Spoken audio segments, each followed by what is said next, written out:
Hello everyone, my name is Steven and this is the Opportunity in Investing. First, I want to start with a question. Do you have everlasting life? This is the first and most important question in life you should find the answer to. For what shall it profit a man if he shall gain the whole world and lose his own soul? The greatest news is that you can find the answer when you look to God's perfect word, and you'll find that the answer is found in the Lord Jesus Christ. I'm not a professional financial advisor, so always do your own research before investing. Past performance does not guarantee future returns. Investing does involve risks, so you may gain or lose money. For this video, we'll be going over the April performance review, the action I took during that month. The ones highlighted in red, in my opinion, I thought were overvalued, so I exited, and then the one in the blue I entered, which we'll be going over in this video. Note, we do have another newcomer, but that one we'll be going over in May performance review, and that's ticker symbol SKY. The first company is the one that I thought was undervalued, and that is ticker symbol ALLE, Allegion PLC. They're a company that makes security systems locks. If you go to Lowe's or Home Depot and go to the lock section, I guarantee you'll see one of their locks there. So let's see, since 2021, the average annualized growth rate on earnings has been around 5%, sales around 8.5%, the book value 24%, and then cash flow around 11%. So on the 16th of April, I entered at $142.41. For the one that, in my opinion, was overvalued, that is ticker OFLX.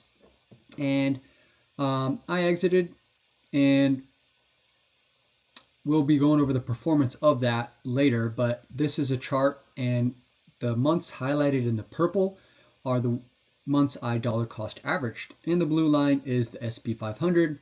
So you can always pause and look at the performance of this company versus the SP 500. This is Allegion. This one I dollar cost averaged into December, basically most of last year. And then ticker symbol AIN. This one is similar as Allegion. I also dollar cost averaged all year. What changed is I changed my pricing, the way I priced companies. It used to be over one time period, but now I use multiple time periods to evaluate the price.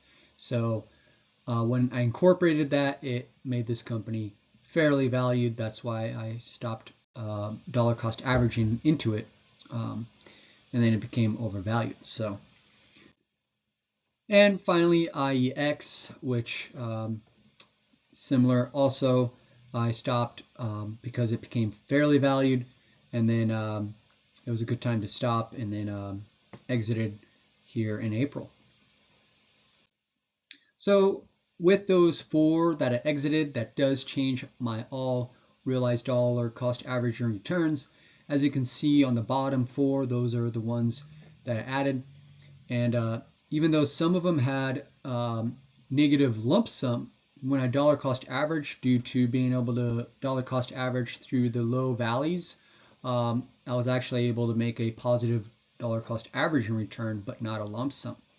So overall, this channel on the realized side is at 21.1% versus the SP 500 at 8.9%, making this channel outperform on the realized dollar cost averaging side by 12.3%.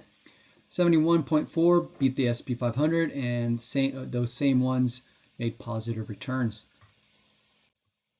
For the lump sum, as you can see, some of them were negative, bringing my average ticker symbol performance on the lump sum side at 10.5% versus the SP 500 at 17.9%, making the SP 500 outperform by 7.4%.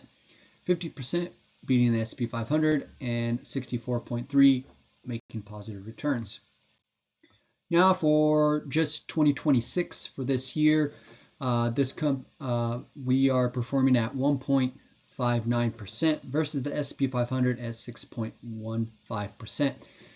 The ones highlighted in the gold those are the different weights and how much I have of each company in the basket of my dollar cost averaging. Now for the lump sum for 2026, this channel is at 1.3% versus S&P 500 at 4.1%, making the S&P 500 outperform by 2.8%. 47.8 of the companies beating the S&P 500 and 52.2 making positive returns. Now, overall, since January 2nd, dollar cost averaging this channel at negative 0.27% versus S&P 500 at 16.69%, making the S&P 500 outperform on the total dollar cost averaging side. And for the total lump sum returns since January 2025, this channel at negative 1.1% versus the S&P 500 at 15.3%, making the S&P 500 outperform by 16.4%. 38.7 of the picks have beat the S&P 500 and 45.2 made positive returns. That is all, and if you have any questions, comment below, and I'll see you guys in the next one. Thank you. Bye.